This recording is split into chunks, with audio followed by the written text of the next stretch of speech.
कुछ इसकी तैयारी और कैसे देख रहे हैं इसको? अभी 6 दिसंबर 2025 को justice Suryakant honourable chief justice of supreme court ने नशा मुक्त हरियाणा का एक कैंपेन लॉन्च किया है, जो कि भौंड से गुरुग्राम में लॉन्च हुआ था।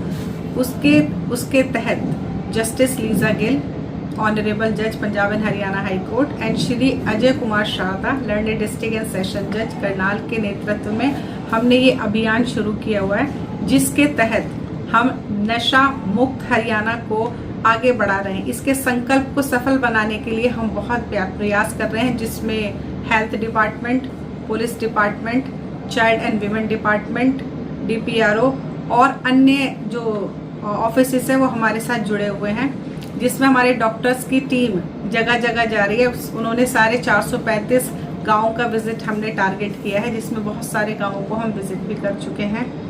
जहाँ पर भी हम अवेयरनेस फैला रहे हैं कि लोग नशा ना करें, नशा से होने वाले नुकसान को भी हम लोगों को बता रहे हैं, और अगर किसी को ज़रूरत है इलाज की, मुफ्त इलाज की, तो वो भी हम बता रहे हैं, और उसके लिए सिविल हॉस्पिटल में इसकी सुविधाएं भी प्रदान की जा रही हैं। हमने अभी जेल में भी HIV एड्स के टेस्ट कराए थे, जिसमें ज़्यादातर जो ड्रग एडिक्ट्स हैं वो HIV पॉजिटिव पाए जाते हैं। तो इस तरीके से हम लोगों को अवेयर कर रहे हैं, और आप लोगों के माध्यम से भी मैं आम जनता से ये अनुरोध करना चाहूँगी कि नशा मुक्त हरियाणा को सफल बनाएं और जितना हो सके नशे से दूर रहें। नशा ही एक बहुत बड़ा कारण हो गया है एड्स जैसी बीमारी होने का, जो कि एक लाइलाज बीमारी है।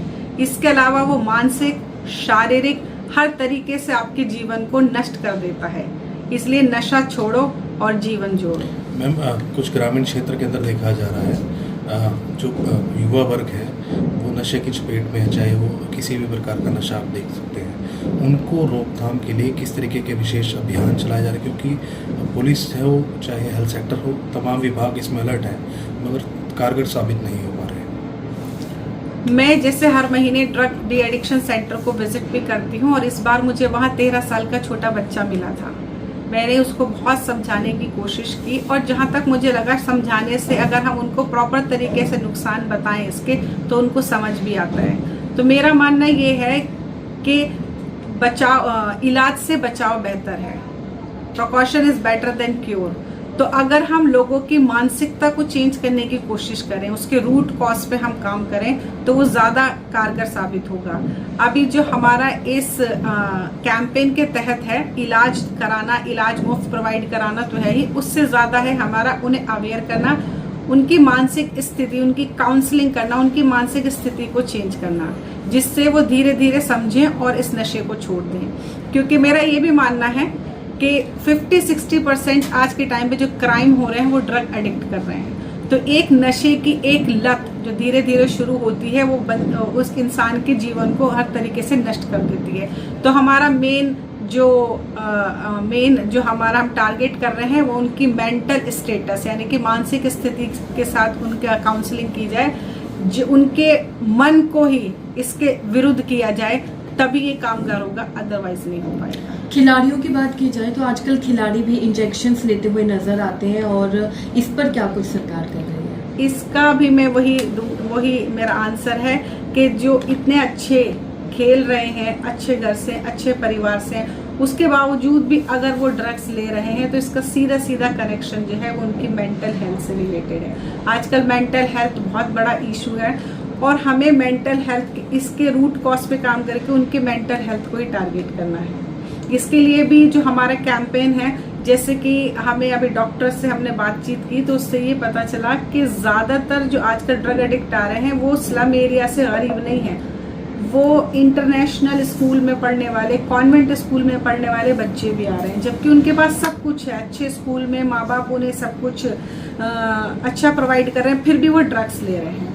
तो उसका मैं जिस तरीके से मैं उनको बताती हूँ कि या तो पीयर प्रेशर है, मेंटल हेल्थ इश्यूज हैं, या उन लोगों को लगता है कि ये कूल होता है, तो उसके इससे जो नुकसान होते हैं, जैसे मैं बच्चों को बताती हूँ, चाहे खिलाड़ी हों, खिलाड़ी स्ट्रेस मैनेजमेंट के लिए कर रहे हैं, जिसके लिए भी कर रहे हैं, कि भाई ना तो इससे कोई स्ट्रेस मैनेज होता है, ना ही इससे आप कूल लगते हो। मैंने जैसे स्कूल्स में जाकर मैं बताती हूँ कि ये ऐसी चीज़ है जो धीरे धीरे धीरे आपके जीवन को समाप्त कर देगी। किस उम्र के मैम ज़्यादा अभी तक आपके सानिध्य में आए? ज़्यादातर जो मैंने देखे हैं वो 25 से 40 तक के देखे हैं, 25 साल से 40 तक के सबसे ज़्यादा जो लोग हैं मैंने देखे हैं। मैम एक चीज़ देखा जाता है, पहले मेट्रो सिटीज़ में देखी जाती थी चीज़ें, अब क्या है कि फीमेल चाहे युवतियाँ हैं चाहे फीमेल महिलाएं, कोई विवाहित महिला हो, वो भी अब कहीं ना कहीं हुक्के के जो देसी हुक्के आ रहे हैं मार्केट में उसके सेवन करें, उससे कहीं ना कहीं आप देख सकते हैं क्या वो मुख्य कारण डिप्रेशन मानते हैं आप या कुछ और कारण मानते हैं? नहीं, जैसे मैंने बताया आपको, क्योंकि वो कभी बड़ी बूढ़ी महिलाएं नहीं दिखेंगी आपको, हमेशा वो यंग जनरेशन होगी।